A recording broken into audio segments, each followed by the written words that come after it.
Board के exam आज से शुरू हो जाएंगे। इस बार इन परीक्षाओं में करीब 2,12,000 स्टूडेंट शामिल होंगे, जिसके लिए परिषद ने प्रदेश भर में 1228 सेंटर्स बनाए हैं। इसमें 159 संवेदनशील और 6 अति संवेदनशील केंद्र चिन्हित किए गए हैं। एग्जाम एक ही पाली में कराए जाएंगे और 16 मार्च तक चलने वाली इन परीक्षाओं को नकल मुक्त कराने के भी पुख्ता इंतजाम किए गए हैं। परीक्षा कक्ष में किसी के भी मोबाइल ले जाने में प्रतिबंध लगा हुआ है। 12वीं का हिंदी का पेपर है और 10वीं का भी एग्जाम है। 10वीं की संगीत की होगी परीक्षा।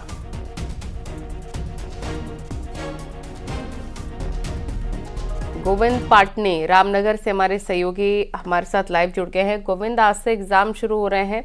10वीं 12वीं के एग्जाम्स को लेकर सेंटर्स पर कैसी तैयारियां हैं? नकल विहीन एग्जाम हो सके, इसको लेकर प्रशासन कितना सख्त? देखिए निर्णय, मैं आपको बताना चाहूंगा कि आज से परीक्षाएं शुरू हो रही है, जिसको लेकर के काफी पुख्ता इंतजाम किए गए हैं कि नकल कम से कम ना हो। और वैसे भी उत्तराखंड बोर्ड में नकल के लिए ये माना जाता है कि यहाँ नकल नहीं के बराबर होती है। बीते साल में हमने देखा था एक स्टूडेंट पकड़ा गया था पूरे परीक्षा के दौरान नकल करने में। तो इस तरह से देखा जाए तो नकल यहाँ ना के बराबर होती है और काफी सख्ती यहाँ नकल को लेकर होती है। इसके साथ साथ बताना चाहूंगा 1228 जो है परीक्षा केंद्र बनाए जिनमें आज से परीक्षा शुरू होगी। नकल रोकने के लिए इसमें जो इंटरनल चेकिंग है वो तो होगी। इसके अलावा फ्लाइंग स्क्वाड की भी इसमें लगाए गए हैं जो इसमें चेकिंग करेंगे। इसके साथ साथ मैं आपको बताना चाहूंगा कि ये परीक्षाएं 16 मार्च तक चलेंगी, जिसमें करीब 2,12,000 परीक्षार्थी जो है परीक्षा देंगे। जी ठीक है, शुक्रिया आपका तमाम जानकारी के लिए। आगे बढ़ते हैं। नैनीताल में भीषण सड़क हादसा हो गया है। डीएसबी रोड के नगर पालिका की गाड़ी खाई में टकरा गई है, खाई में गिर गई है, जिसमें एक की मौत हो गई है और एक की हालत नाजुक है। मृतक ने मल्लीताल से शेरवुड जाने तक के लिए लिफ्ट ली थी। सूचना के बाद मौके पर पहुंची पुलिस ने फायर और एसडीआरएफ की टीम के साथ मिलकर स्थानीय लोगों की मदद से रेस्क्यू किया। बताया जा रहा है कि गाड़ी मल्लीताल से राजभवन रोड पर जा रही थी, तभी डिग्री कॉलेज के पास बेकाबू होकर खाई में जा गिरी। इसमें नगर पालिका के ड्राइवर रहमान शेख घायल हो गए, जबकि एक शख्स की मौके पर ही मौत हो गई।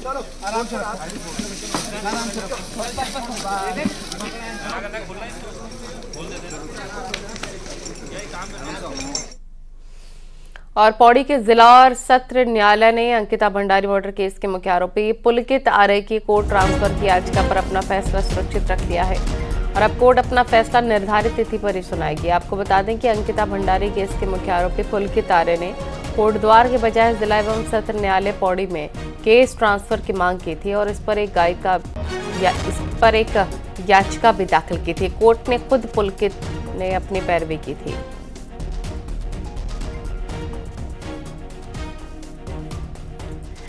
तो पौड़ी के जिला और सत्र न्यायालय ने अंकिता भंडारी मर्डर केस के मुख्य आरोपी पुलकित आर्य की कोर्ट ट्रांसफर की याचिका पर अपना फैसला सुरक्षित रख लिया है और अब कोर्ट अपना फैसला निर्धारित तिथि पर ही सुनाएगी। ये भी बता दें आपको, अंकिता भंडारी केस के मुख्य आरोपी पुलकित आर्य ने कोर्ट द्वार के बजाय जिला एवं सत्र न्यायालय पौड़ी में केस ट्रांसफर की मांग की थी और इस पर एक याचिका भी दाखिल की थी। कोर्ट में खुद पुलकित ने अपनी पैरवी की थी।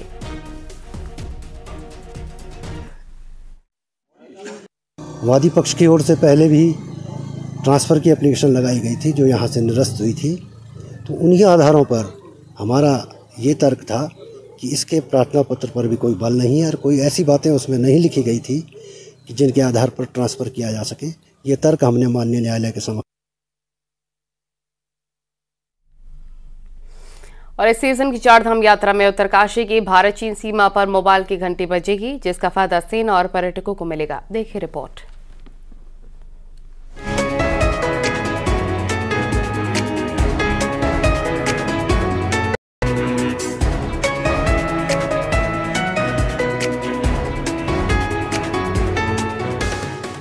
उत्तरकाशी में आगामी यात्रा सीजन में भारत चीन अंतर्राष्ट्रीय सीमा पर जल्द ही मोबाइल की घंटी बजेगी। इसके लिए भारत संचार निगम लिमिटेड यानी कि BSNL नेलोंग और जादुंग में मोबाइल टावर लगा रहा है। नेलांग में टावर लगाने का करीब 70% काम पूरा हो चुका है। वहीं जादुंग में प्रथम चरण का काम शुरू कर दिया गया है। नीलोंग जादुंग क्षेत्र में भी 2 टावर बीएसएनएल द्वारा लगाए जा रहे हैं, जिसका सिविल काम पूरा हुआ है। अभी टावर खड़े नहीं हुए हैं और इसमें भी क्योंकि अभी वहाँ मौसम में भी बर्फबारी हुई है तो काम प्रभावित हुआ है। जैसे ही मौसम ठीक होता है, वहाँ के लिए फिजिबल होता है, तो कार्रवाई तत्काल किए जाने के लिए बीएसएनएल को निर्देश किया। नीलांग और जादुंग गांव को दोबारा बसाने के लिए केंद्र सरकार वाइब्रेंट योजना के तहत काम कर रही है, जो कि सामरिक दृष्टिकोण से भी महत्वपूर्ण होगा। वहीं मोबाइल टावर लग जाने से गरतांग गली, नागा, नीला पानी, जनकताल ट्रैक तक सिग्नल मिलने लगेंगे और लोग मोबाइल पर बात कर सकेंगे। पर्यटकों को है वहाँ पे और सेना भी है, तो उनको भी जनसंचार की सुविधाएं मिल पाएंगी और सूचनाओं का आदान प्रदान हो सकेगा और पर्यटन का भी इस पर काफी फर्क पड़ेगा, जिससे पर्यटन रोजगार के बढ़ने की संभावना।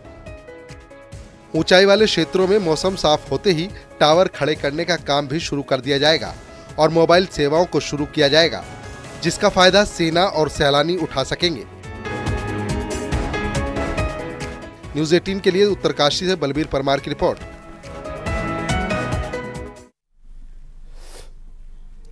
मुख्यमंत्री पुष्कर सिंह धामी ने फॉरेस्ट अधिकारियों पर बेहद सख्ती दिखाई है और वन अधिकारियों के विदेश दौरे पर रोक लगा दी है। राज्य में बढ़ते गुलदारों के हमले को देखते हुए ये फैसला लिया गया है। सीएम धामी ने चीफ वाइल्ड लाइफ वार्डन को फील्ड में रहने के सख्त आदेश दिए हैं।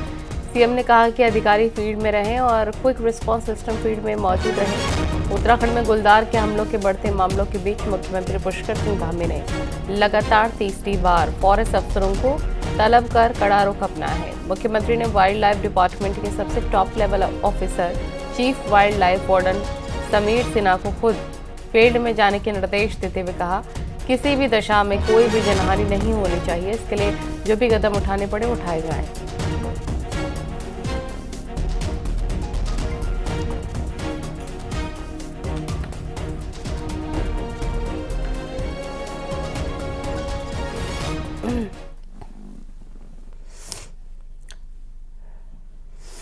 कॉर्बेट टाइगर रिजर्व और उसके आसपास के वन क्षेत्रों से लगे गांवों में बाघों के साथ साथ इंसानों का टकराव भी बढ़ गया है, जो काफी चिंताजनक है। देखिए रिपोर्ट।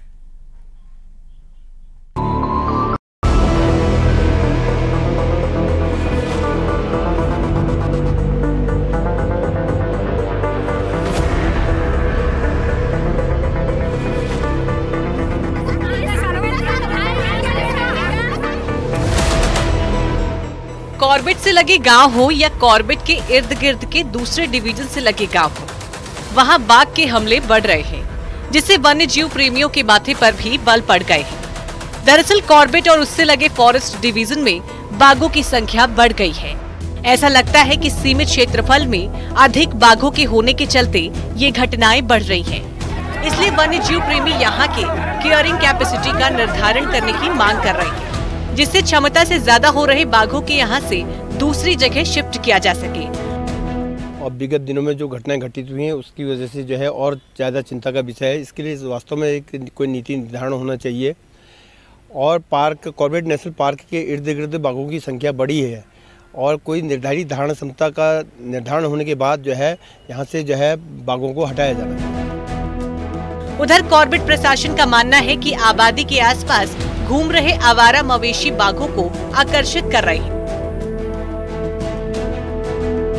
जिससे बाघ आसान शिकार के लिए जंगल से बाहर का रुख कर रहे हैं। वहीं कॉर्बेट के अधिकारी ये भी मानते हैं कि बढ़ते बाघों के चलते इनके व्यवहार में भी बदलाव आ रहा है। तो मोहान की आपने बात करी, तो मोहान वाले क्षेत्र में जो नेशनल हाईवे है 309, उसके आसपास टाइगर्स की लगातार प्रेजेंस इसलिए भी बनी रहती है क्योंकि उन्हें इजी प्रे और आवारा पशु उस क्षेत्र में मिलते हैं। इनका आसपास इनका खुद का व्यवहार भी परिवर्तित हो रहा है। 2 या 2 से अधिक टाइगर्स भी कई बार एक साथ घूमते हुए एडल्ट टाइगर जो हैं वो भी मिल रहे हैं, जबकि टाइगर जनरली 2 साल के बाद अपनी माँ से अलग हो जाता है कब और वो स्वयं इंडिपेंडेंट शिकार करने लगता है। बढ़ते बाघ और बाघ का बदलता व्यवहार अब इंसान को नुकसान पहुँचा रहे हैं। ऐसे में इस ओर जल्द कदम उठाने होंगे, जिससे कि बाघ और इंसान अपने अपने घरों में सुरक्षित रह सके। न्यूज़ 18 के लिए रामनगर से गोविंद पाटनी की रिपोर्ट।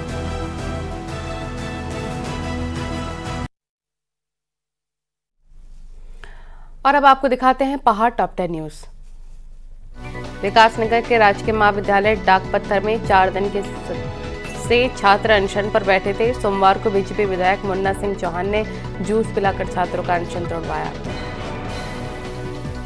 रुद्रप्रयाग के ऊखीमठ के जंगलों में इस बार आग की घटनाएं नहीं हुई हैं। इस बार वन क्षेत्र में सूखी घास को पूरी तरह पहले ही साफ करा दिया गया था। चमोली के कर्णप्रयाग में बीजेपी ने 400 से ज्यादा युवाओं को पार्टी ज्वाइन कराई। साथ ही पार्टी की नीति और सरकारी योजनाओं के बारे में जानकारी दी गई। रुद्रप्रयाग में डीएम ने जनता मिलन कार्यक्रम में कई ग्रामीणों की समस्याओं को सुना और जल्द निपटारे के निर्देश दिए। उत्तरकाशी में बेहतरीन काम करने वाली आशा वर्करों को पुरस्कार देकर सम्मानित किया गया। चिन्याली सौण की कविता को पहला इनाम मिला। उत्तरकाशी के बड़कोट में कई लड़कियों को आज तक नंदा गौरी देवी कन्याधन योजना से मिलने वाली राशि नहीं मिली है, जिसके चलते छात्राओं ने एसडीएम के माध्यम से सीएम को ज्ञापन सौंपा। अल्मोड़ा में ब्लड बैंक में ब्लड की कमी होने से मरीज परेशान, जिसके चलते कई स्टूडेंट्स ने रक्तदान किया। इसमें जरूरतमंदों को ब्लड मिल सके। अल्मोड़ा में आंगनवाड़ी वर्करों ने गांधी पार्क में एक जनसभा की और पूरे बाजार में जुलूस निकाला। टिहरी के धनोल्टी में इस सीजन में बर्फबारी बेहद कम और कम ही पर्यटन यहां आए हैं। इसके चलते पर्यटन कारोबार से जुड़े लोगों को काफी नुकसान हुआ है। बागेश्वर में भी मौसम का लगातार मिजाज बदल रहा है। 3 दिनों से बादल होने से अब ठंड में फिर से इजाफा।